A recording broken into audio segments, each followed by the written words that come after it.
Hello, everyone. I am Miss Hyatt, and I want to talk to you about a book that I have just read. It is called Corduroy by Don Freeman. Having someone walk past you and not want to talk to you can make you feel like you don't belong. Well, welcome to the life of the main character in this book, a little bear named Corduroy. He is missing one important part of his clothing, and without it, no one wants to buy him at the department store.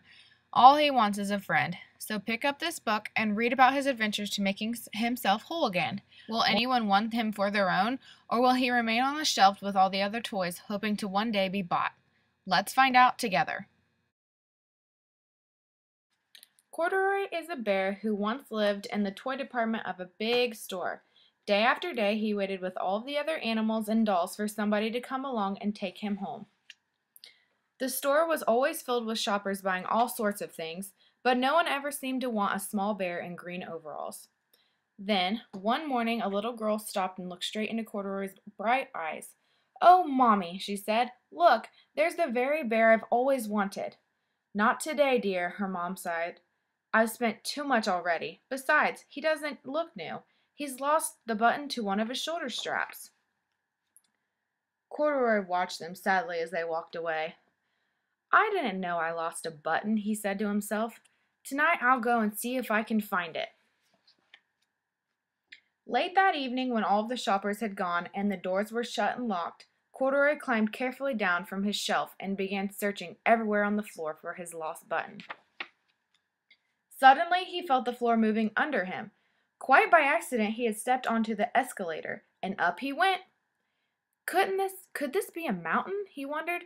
"I think I've always wanted to climb a mountain." He stepped off the escalator, and as it reached the next floor, and there, before his eyes, was the most amazing sight. Tables and chairs and lamps and sofas and rows of beds. "This must be a palace," Corduroy gasped. "I guess I've always wanted to live in a palace." He wandered around, admiring the furniture. "This must be a bed," he said. "I've always wanted to sleep in a bed." And he crawled up onto the large, thick mattress. All at once he saw something small and round. "Why, here's my button!" he cried, and he tried to pick it up, but, like all the other buttons on the mattress, it was tied down tight. He yanked and pulled with both paws until pop! Off came the button, and off the mattress Corduroy toppled, bang! Into a tall floor lamp. Over it fell with a crash. Corduroy didn't know it, but there was someone else awake in the store. The night watchman was going his rounds on the floor above. When he heard the crash, he came dashing down the escalator. "Now who in the world did that?" he exclaimed. "Someone must be hiding around here." He flashed his light under and over sofas and beds until he came to the biggest bed of all, and there he saw two fuzzy brown ears sticking up from under the cover. "Hello," he said. "How did you get upstairs?" The watchman tucked Corduroy under his arm and carried him down the escalator, and sat him on the shelf in the toy department with the other animals and dolls.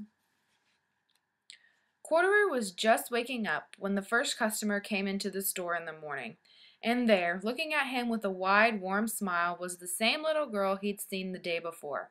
"I'm Lisa," she said, "and you're going to be my very own bear. Last night I counted what I've saved in my piggy bank, and my mother said I could bring you home." "Shall I put him in a box for you?" the saleslady asked. "Oh, no," Lisa answered, and she carried Corduroy home in her arms. She ran all the way up 4 flights of stairs and into her family's apartment and straight to her own room. Corduroy blinked. There was a chair and a chest of drawers, and alongside a girl-sized bed stood a little bed just the right size for him. The room was small, nothing like that enormous palace in the department store. "This must be home," he said. "I know I've always wanted a home." Lisa sat down with Corduroy on her lap and began sewing a button on his overalls. "I like you the way you are," she said, "but you'll be more comfortable with your shoulder strap fastened." "You must be a friend," said Corduroy. "I've always wanted a friend." "Me too," said Lisa, and gave him a big hug.